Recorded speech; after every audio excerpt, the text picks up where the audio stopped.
IVM. Hi, I'm Satyajit. Hi, I'm Racheta. Welcome to Paperback by the Open Library Project. We have as our guest today Aakash Ranison.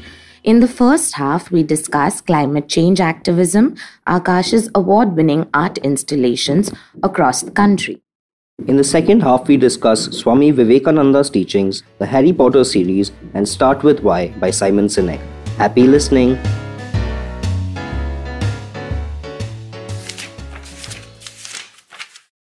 Pick up an idea, make that idea your life. Live for it, die for it, ask your every nerve and cell to work for it, and that's the only way to success. Anything which makes you weak intellectually, physically, and mentally, reject it as poison. Always say you are an hero, you have no fear. Thank you, Aakash Ranison. Those were a few quotes from Swami Vivekananda. We'll be right back after this.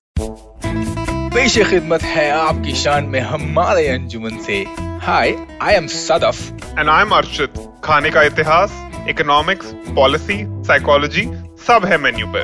Only on the नानकारी podcast every Wednesday, सिर्फ IVM podcast app या website पर या फिर जहां से भी आप अपने पॉडकास्ट सुनते हो. Welcome to Paperback by the Open Library Project. I am your co-host Satyajit, storyteller and entrepreneur. I'm hosting this podcast with my co-founder at the Open Library Project, Racheta Sharma. Hi guys, I'm Racheta. I'm an ex-banker, social impact entrepreneur, podcaster, writer, and publisher.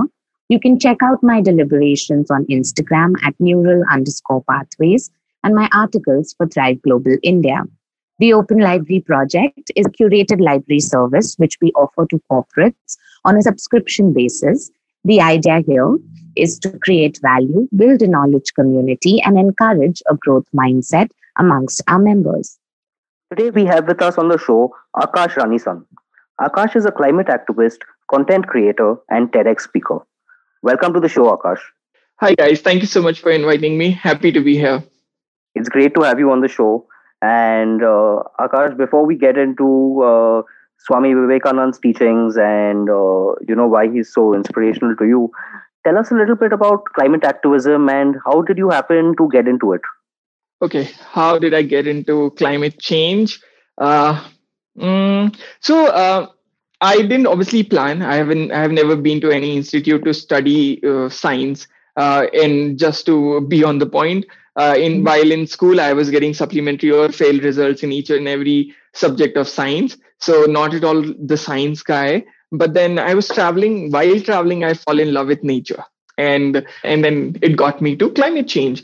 So once I started my journey as a climate change activist and focusing towards making a positive change in the space, first of all, I started making changes in my own habits and daily life, whatever the choices I was making to make it more sustainable and bring my carbon footprints low.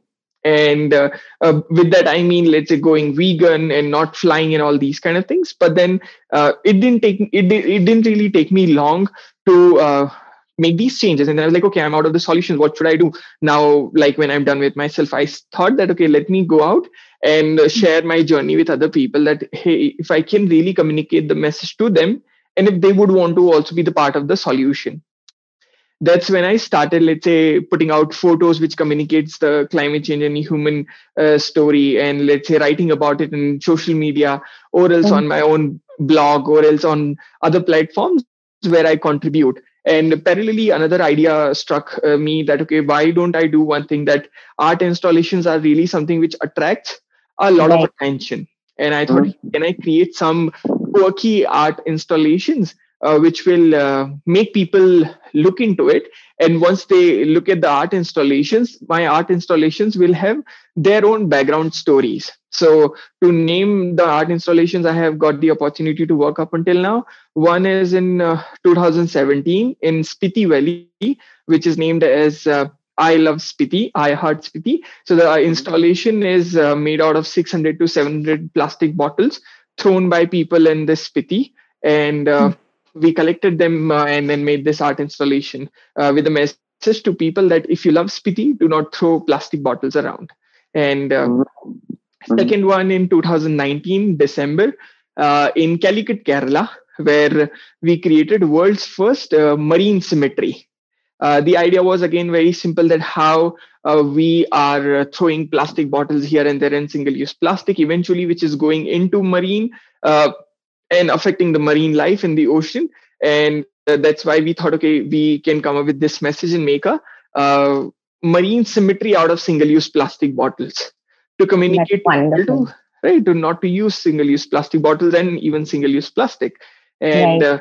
after like this in 2019, 2020, this last year, December, I created third art installation, which is called World's First Single-Use Plastic Deathbed. The Mm-hmm. idea is again very simple, that every year, on an average, an Indian ends up throwing 260 kgs of plastic, right? Wow. Oh, And wow. right, and in and also this is not only about what you are throwing out there. They on an average, a human ends up eating 5 grams of plastic every week and 250 grams of plastic every year, My God. What? It's just like right? crazy numbers. So you're Yeah. talking about microplastics that we consume in our everyday food, and it's Yes. everyone is consuming Yes. this. Oh my Exactly. God, Because that's at the a end of it that's a all, very big number. exactly. Because at the end of it all, when we throw these plastic bottles out there, or any kind of plastic, it starts breaking down, and it turns into microplastic eventually, which is there in the water, which is there in the soil, and eventually it comes back to us and we consume it. So even today and every day, whatever we are eating, that food does consume a microplastic. And that's why we thought that's how like I came up with this idea that plastic is eventually is coming back to us and killing us. So it's an invisible killer, and will make a deathbed out of the plastic, to communicate the message that how the plastic you're throwing itself is killing you. So plastic is a deathbed for you. And you've certainly succeeded in making an impact, Akash, because your art installations have won so many awards and brought awareness to the exact problem that you were trying to address. I think Really incredible. it's incredible what you have done, and congratulations on all your success. And I think that the work that you're doing is so important, just to get more awareness out there, to make a positive change in terms of your own habits, and then possibly habits of others around you, because I think, like Racheta often says, that the climate change is the next pandemic we're going to face if we're not already facing it. So Yeah, congratulations. absolutely. Indeed, And indeed. we have to start with ourselves. So it's just wonderful that you've done this for yourself, and now you're spreading the word around, and it's really really incredible work, Akash. Thank you so much. Thank you. And before we take a break, Akash, do you think you can give us some tips on how we can reduce our own carbon footprint personally for our listeners? Okay, how can we reduce our own carbon footprints? Okay, one and the easiest and the biggest is cut down on your, let's say, dairy products, non-veg products. Try as much as you can consume plant-based. If you eat plant-based, I'm sorry, I'm not advocating veganism or anything. I'm talking clearly about carbon and plant-based. If you eat plant based, you can really cut down your carbon footprints and methane footprints Right. drastically. Like there's no better way to create an impact when it comes to carbon and methane footprints than going plant based. Like every other thing, like we talk about a lot when it like about fossil fuel and all these kind of other contributors to greenhouse gases. But no, the Mhm. biggest one is methane and carbon coming from the animal agriculture. Right. Yeah, that's wonderful. That's And the I number one think tip. it's also like, when you make fundamental changes at home, like for example, you said, your eating habits, or probably, changing your toothbrush. It's a one-time effort, and then it really, really saves you from using a lot of plastic in that, span of time that you're using a wooden toothbrush, or say like a wooden comb. So yeah, these changes I think take a little effort, but then it's a very long lasting effect. So definitely, I Indeed. think yeah. Yes. And on that note, we're going to take a short break. And on the other side of this break, we're going to discuss Swami Vivekananda's teachings, Simon Sinek, and the Harry Potter series. Stay tuned, everyone. We'll be right back. Hello, everybody. Welcome to another great week on the IVM Podcast Network. If you aren't following us on social media, please do. IVM Podcast on Twitter, Facebook, and Instagram. We'd like to thank the sponsors on our network this week, Seat Tires. So we had a fantastic week. Tune into This Round is on Me, where Gauri Devidayal has a chat with Divya Ravichandran on the issues of waste management in India and how recycling, composting, and using eco-friendly alternatives can help. On Filter Coffee Podcast, Karthik speaks with Lux Narayan about his book Name, Place, Animal, Thing, an inspiring non-fiction fable about hope, positivity, and living your best life. On All Things Policy, Anirudh Kanisetti talks to Pratik Wakre and Rohan Sheth about Australia's conflict with Facebook and Google and what this means for big tech companies and the news ecosystem. On the Simplified Podcast, Naren and Tony talk about greenwashing, which is businesses unfairly marketing themselves as eco-friendly just to ride the sustainability wave. You should also check out the Cyrus Says episode with Varun Deshpande of the Good Food Institute, where they talk about plant-based alternatives. Varun does a great show with us called Feeding 10 Billion. Do check out this episode of Cyrus Says. They have a really interesting conversation. On the Millennial Athlete, Tanvi and Shlok speak to the badminton doubles player Satvik Sairaj about his successful stints at some of the recently concluded games. And with that, let's get you back to your show.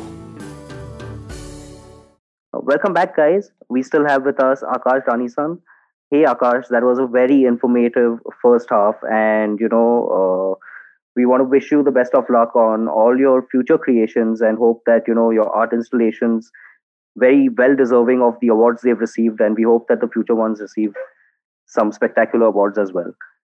It's very, very relatable, and it's very important that the message that you're spreading. So all the best for that. Thank you so much. And let's talk about we started this episode with a few quotes from Swami Vivekananda, and he's one of the greatest thinkers of our century, especially emerging out of India, and the impact he had on the world was quite phenomenal. So Aakash, tell us about what impact Swami Vivekananda's teachings have had on your life. So I think the biggest credit of me being able to do anything and me being confident and me being someone who believe in my own self and like whatever good things I have, like a big portion of thank you or credit goes to Swami Vivekananda only, because I was this kid in school that I was like who gets bullied or who doesn't really perform in the exams or sports or anything, right? Who does not have any friend. I was that kid in school. And I wasn't like really able to find that who am I, what do I want to do. And one day, like at my nani's place, I was living there while I was in 9th class, and my Mosi, like Masi, my mom's sister, she bought a few books of Swami Vivekananda, which are like very tiny, 3 centimeter by 3 centimeter, as tiny as that. And I saw them and I felt like, hey, these are super cute. And if I can just take these books with me to this school, I believe the other kids in my class will find it attractive. They'll come to me, they'll sit next to me and talk to me and become my friends. I'm like, okay, cool. I sneaked into my Mosi's room somehow without her knowing it. I stole those 2 tiny books and took them to school. Next day, while the recess was there, I took out the fancy books and I was like reading them, like not really reading, pretending that I'm reading so that somebody will see and come to talk to me. But nobody came. I was the one just reading them. So I think they are attractive, but in a different way. It doesn't attract everyone. Like the book knows who's the good reader. Might be that kind of a thing. Some magical books. So it's like the book chooses the reader, isn't it? Indeed. Like the one chooses the person. Exactly. Definitely. Cool.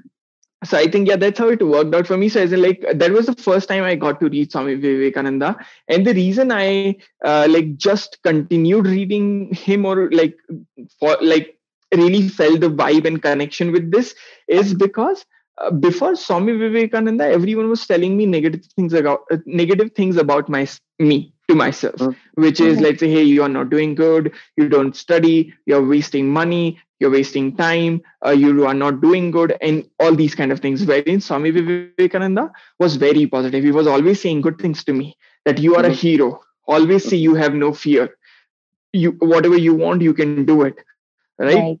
Believe in yourself and all these kind of positive things. And before this, I never got this kind of book, let's say so-called self-help category books, right?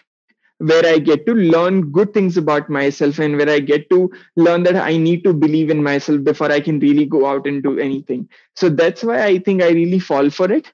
And I wouldn't say fall. I think I started trusting him because he was the one who really got me the opportunity to uh, be this strong and confident person. So that's how the journey started with Swami Vivekananda's reading. So, like your best mentor. Indeed, indeed. And I think I always feel like he has answers to all of the things I need. So I can just go back to a number of books and keep reading them. And eventually he'll be able to help me with everything. I think one of the first graphic novels or comic books I ever read was one of Swami Vivekananda story, where he travels to the east in a boat, and he kind of has to address the Western audience for the first time. Chicago, I And think. in Chicago, I think, yeah. Yeah. And he addresses the audiences as his first words are "Hello, brothers and sisters." Of And America. Yeah. of America, and it's so different from the usual address that the whole audience broke into applause just on those opening Yes. words. Yes. And just the teachings are so good and so pure, and like you rightly said, they reinforce a belief in yourself and teach you how to depend on yourself through tough times. So fantastic. Any of his books, any of his teachings, in any form, I would say, are fantastic to pick up just Yes. for a little pick me up when you're feeling down. Yeah. Yeah, And again, totally rereadable and, yeah. And he very doesn't, and he also doesn't he has never written things in a way that, okay, you have to start from ABC and then reach to Z.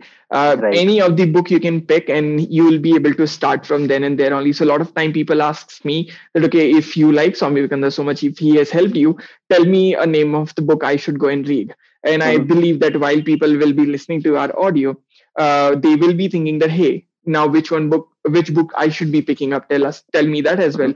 So I can recommend that whichever city you are into, try to see if you have Ramakrishna Mutt over there. You can go to Ramakrishna Mutt. They have libraries along with it, and you can buy the books by Swami Vivekananda or by other yogis there as well in the mission itself in a very cheap price. Let's say 12 rupees, 8 rupees, 6 rupees, 2 rupees, 20 rupees. So they don't really print these books for making profit. They do it in as cheap price as possible, so it won't be expensive to buy as well. And they are like short books as well, and wherein like if you need bigger books, they have them as well. But I'm more of this short book guy because then I get bored. Okay, Fantastic. perfect. That's a great recommendation. Yeah. And so the next author that we are moving on to is the incomparable Simon Sinek.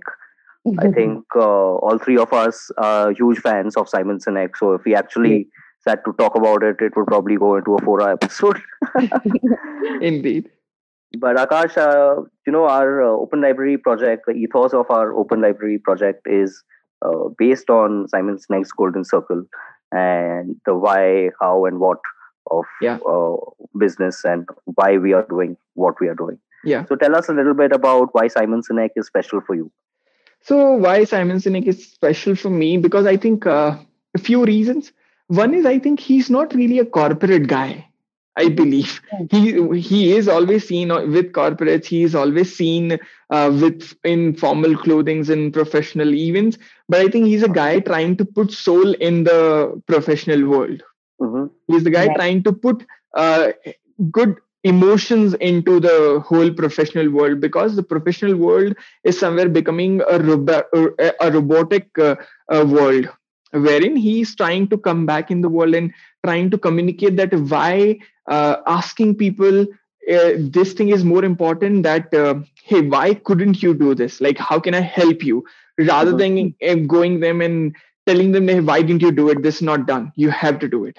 So asking people that why you couldn't make it so that I can help you, rather than standing on their head and like cutting their salary or these kind of things. So I think that's the reason I really like Simon Sinek, because he's not just he just don't really teach me how can I grow and make more money, but he teaches me how can I be connected to the roots. And connecting on the same point, I can share a short story. Simon Sinek always says, start with why. And obviously, he keeps promoting this philosophy. He has written a book about it as well. While I was cycling from Chennai to Bangalore, I asked the same question to myself, but in a different, let's say, topic. And the question was that why my name is whatever it is. So as that point of time in 2015, my name was Aakash Mishra. Okay. Right. Okay. But currently my name is Aakash Ranison. So how did this happen? This happened because I asked the same question to myself, why my name is what it is. So Aakash, I explained myself. Aakash is a very good name, let's say confident, blue, no limit, and all these kind of things. I'm like, okay, very good name. Keep going. Then I'm like, okay, what is Mishra? I'm like, okay, it belongs to my forefather family. It belongs to a religion. It belongs to a caste. And then I'm like, okay, my father doesn't live with me. He never was there for me and my mom. And even when he was there, he end up creating problems rather than like solutions or support or love and care. And then I was like, okay, I don't find this a good reason to keep this name. Then I'm like, okay, caste. I'm like, okay, I'm not really someone who is able to, let's say, like who believes in caste as of today, because the way I have seen things out there that people keep making like as in political parties or some leaders keep making other people fight because of the caste. I somewhere started to hate it. I won't use the word hate because it's really a strong word, but I would say that, hey, if this is a reason that which can make me fight with other people, okay, I don't want to be a part of this group then. Right? I would like to be left alone on the ground rather than become a part of the group, so that eventually people for their own benefit can make me fight with other people. So that doesn't really played well with me. Also, then the religion thing also similarly came to me, that I'm like, hey, I don't have limits. I'm like sky and open. Then why then a religion is telling me what to eat, what not to eat, right? And then if I don't want to eat non-veg, I won't eat because I believe that, okay, I shouldn't be killing animals, right? That's it. And I want to have my own stronger reasons behind doing something rather than just blindly believing on something, right? Because right, and again, religions also is telling me that, okay, which women can I marry or I can't. I'm like, no, what for me, I as like the way my thought process work, if I really love someone, I know I can live with them, rather than believing that, okay, no, this girl has some different kind of a kundli and I have a different kind of a kundli and it won't work together. So these kind of the whole conversation from Chennai to Bangalore I had, and I decided, okay, Mishra isn't working with me at all. Aakash is perfect. But then I was like, okay, am I going to be just Aakash, or is there some identity I have? Because usually the second names are the identities we have. That's how people know us. Right? So I was like, okay, how do people know me? And I just closed my eyes and then went into flashback, seeing that what is my identity? How do people address me? How do people know me? And I realized that the most of the time people, when they have addressed me in a way by my mom's name, which is Rani. And they have called me Rani ka beta kahan hai, Rani ka beta khata nahi hai, Rani ka beta aaya nahi hai, yeah, something like this. And I realized Rani ka beta is my identity, because usually Sharma ji ka beta is like called उनकी identity है, जिनके fathers का surname Sharma होता है. And I was like, nobody was there calling me Mishra ka beta or Mishra ji ka beta. And hence I realized Rani ka beta is my identity. So I was like, but Aakash Rani ka beta isn't a name I can keep for myself. So I was like, okay, let's rebrand it. And that's how I came up with Aakash Ranison. And this is because I just asked myself the question which Simon is asking every one of us to ask, right? And it gave me a little clarity, and I feel much confident with this name rather than I would have felt with the other one. That's really wonderful and very, very true. I think you should be remembered, and you should carry on the legacies of people who've contributed to your life majorly. Yeah, exactly. And I also totally agree that Simon Sinek builds a lot of value into the business ecosystem. And he talks about people. He wants to be a people's person. He says that that is the most important factor when you are, able to be there for your team. So yeah, I think the value system is super strong as to why you're carrying out this certain kind of business. Yeah. And this, the takeaway that you have taken from it is absolutely wonderful. So I'm very, very proud to know, that you have taken such a step, Aakash. It's just Thank wonderful. you. Thank you. It's absolutely amazing because you've reclaimed something that, our whole lives we struggle against to make this decision. And it's amazing that, we're always living up to the names given to us by our parents or our forefathers' legacies or things like that. I think what you have done is taken your legacy into your own hands. And, I'm really excited to see what comes in the future from you, Akash. Thank you so much. And really, congratulations. I think inadvertently, I don't know if you know this, but it's an Icelandic custom where, the father's name becomes your last name. For example, Daniel Eriksson. So Eriksson means Eric's son. So Daniel's father's name is Eric. And Daniel's son, if his name is William, will become Daniel Williamson. Oh. So, sorry, William Danielson. Sorry. Okay. Yeah. William Danielson. Yeah. Nice. So, I think amazing stuff, Akash. And moving on to the next book that we're going to speak about, and it's obviously one of the most popular book franchises ever to exist, and a favorite amongst all three of us once again, the Harry Potter series. So, Akash, tell us why the Harry Potter series is special for you. So why is Harry Potter special for me? So as I shared in like last few minutes, that how I was this bullet key kid and I was not like doing things properly, or I was not getting what I wanted. And that's when I in the childhood when I watched Harry Potter's first part, and I was like, okay, this is somewhere relevant to me. But then again, I was not really able to watch all of them. So that's when I got that, okay, if I can, and my school, the one I was studying at that point of time, had these series over there.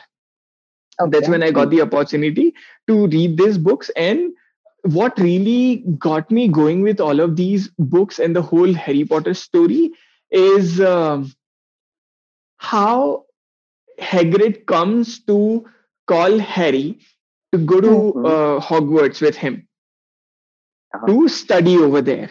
And that was that one moment. That's the only one hook moment I was looking for. That the life before Harry gets to go to Hogwarts and the life after that. That's it. So before before life, I already have that. Right? As in at that point of time in childhood. And I was just hooking to the book, thinking that, okay, one day I might get the letter as well. Because obviously I was believing that Hogwarts do exist. And I think even today, Hogwarts do exist somewhere. Right? I'm not able to say, might be possible some. We are all waiting for the letter, by the way. Age is irrelevant. We are all waiting for the letter. I go out and ask my watchman every day, मेरा कोई letter आया क्या? But मैंने already अपनी dress खुद ही पहले से सिलवा के रख रखी है. I'm like, ठीक है guys, if you call me, मैं ज़्यादा time waste नहीं करूँगा. I'm ready. Right? But so, yeah, exactly. I'm like, मैंने सब पढ़ लिया है जो ज़रूरत था. So, but हाँ, तो obviously this thought just kept me hooked to the whole thing. That okay, what if one day I get the letter? Let's just keep reading. फिर क्या होगा? Like, how is this school? I want to know more about it if I get to go over there. So that's how I think my journey began with Harry Potter, and the world of this whole story was kind of peaceful time I had. Because like as in my real life isn't really like good now. I'm in real life, I'm Harry before I go to Hogwarts. And that is why to just skip from my real life, I would just read this book and I would just, let's say, jump into this ocean of amazing magical world where I get to do whatever I want. I can just flick my wand and make whatever I want to make happen. So that's why I think I got into Harry Potter, and I still watch it today. It's still on my Amazon Prime. If I open my screen, and in the front we'll see at least two Harry Potter series over there, that at least I can watch them now. Because now I think once I was done with watching with reading Harry Potter, I thought now I want to jump, and now when I can watch all of them, I want to watch it. So yeah. I actually think, Aakash, that, Fantastic. probably have, got the letter, which is basically, your wand Yeah, is Swami Vivekananda's book. yeah, it was your letter to a new life and a new perspective. And I think your wand is making magic and changing, things that are For your ruining the art planet. installations, definitely, Yeah, Akash. absolutely. I think. Yeah, that's a good I was just perspective wondering, do to you see feel like things. now you're in a now do you feel you're in a Yeah, post Hagrid situation with your life? yeah, totally. Because see, if I tell you, you put it really well. See, my for example, my Mhm. Dumbledore is Swami Vivekananda, Okay. right? And Wow, the letter is I'm loving obviously this. the book, the first one I picked from him. That's the letter. That's, and obviously the books are fancy in Harry Potter, as we have seen, and my books were super fancy, right?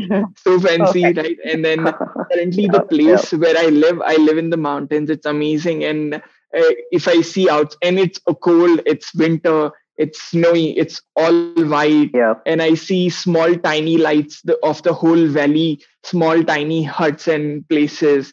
And Wow. so exactly I can feel Harry Potter, and Hogsmeade. it also, yes, exactly. And I tell you, if you go to my Instagram, you'll find there are posts where I have created scenes Hmm. of Harry Potter in real life and have posted them along with the clip of the books as well. That in the Oh, books wow. they have shown some photos, and I've clicked similar photos in real life and have posted both of them there. Lovely. Wow. Yeah. That's amazing. That's the wonderful bit, I think, about Harry Potter. It brings a lot of, hope, and it brings out values like love and friendship. It's just so much more than, just a book to me, and I think to a lot of people. Indeed. Indeed. Yeah, and Akash, I think you have a very unique view on Horcruxes, and we'd love to hear about it because So I've met a lot of fans over the years, but I've never heard this interesting take on it. So tell us a little bit about Horcruxes and how you kind of see them, Akash. So how I see them is uh, in a way like I think yeah. So when I start, no, I think that would be a really long story. So see, if you have muscles, if you're really strong, if you want, Mhm. you can punch someone and break their jaw into, or else if you can use that Mhm. same strength to save someone, right? Hmm. So it's like, how do you see Mhm. things, how do you use things what you already have, right? Hmm. And I think, I don't know how I Mhm. got this positive thinking because of Swami Vivekananda, or what other situations in life this Mhm. gave me this thought process of seeing things in a positive way. But because of these positive thinking, I could see Horcruxes in a positive way. So Horcruxes, what are Horcrux? Simple. Right. The villain of the whole series, Harry Potter, breaks his soul into nine Mhm. different pieces. He wanted to break into seven, but he ended up breaking into one extra and Mhm. one himself, overall nine.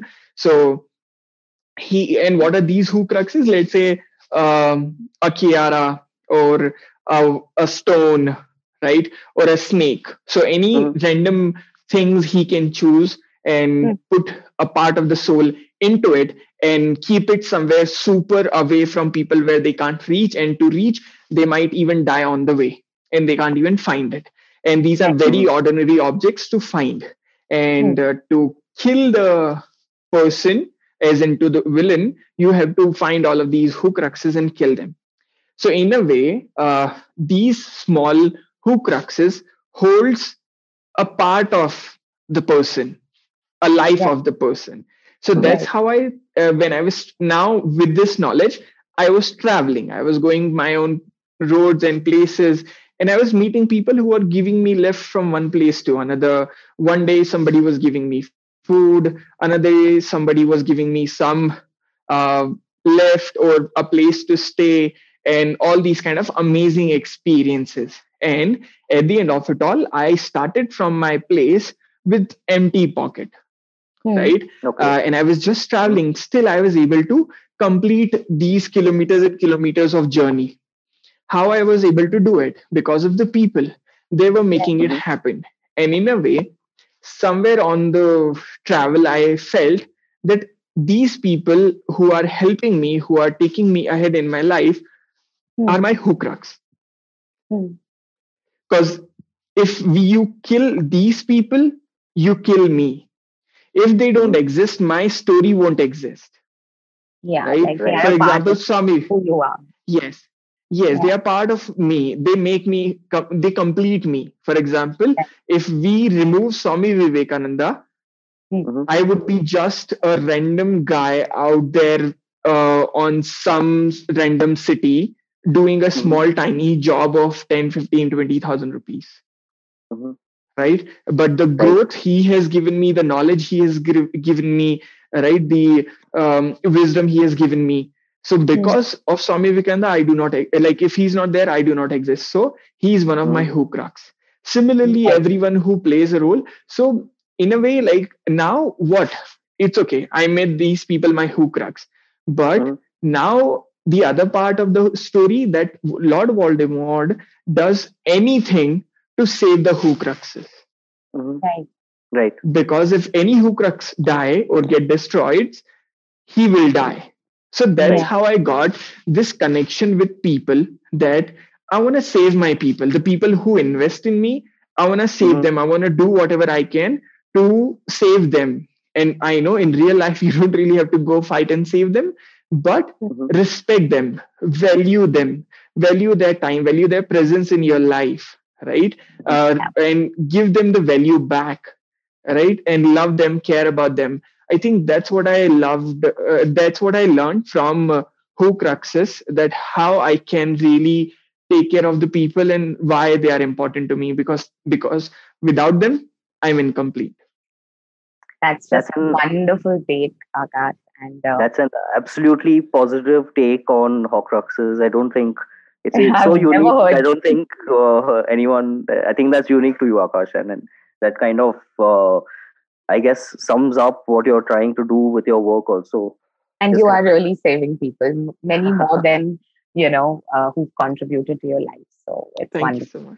Thank you so much. So Aakash, before we let you go, where can people reach out to you on social media or see your work on social media? So I think rather than telling the platform, I can just tell you my name and you can type it anywhere. Like I am on Instagram actively, but I am on Twitter and LinkedIn as well, if people want to connect me over there, or if they want to visit my blog.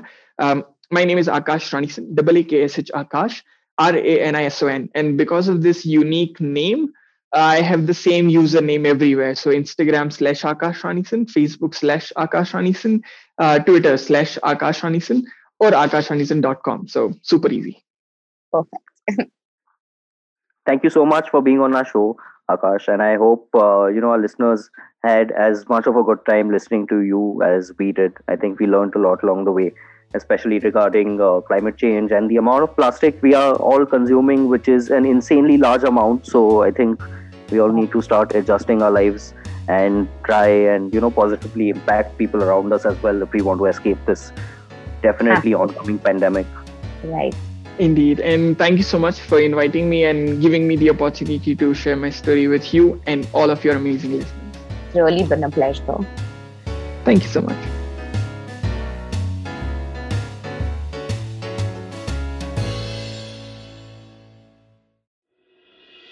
Namaskar, dear friends. My name is Ashish Vidyarthi. Life, as you know, is a journey. And you and I, travelers, how can we celebrate this travel? I have a podcast for you. begin the journey. I share stories and moments from my life. Do tune in every Monday and Thursday to listen to my podcast on the IVM Podcast website, app, or wherever you get your podcast from. Cheers. Working Monday to Friday glued to your chair making you feel dull? Worry not. Get your 5-minute weekly dose of travel around the world with postcards from nowhere. Join me every Thursday as I explore the strange, obscure, and fascinating parts of the world and bring out facets of travel you may not have thought of before. You can find us on the IVM Podcast app, website, or wherever you get your podcast from.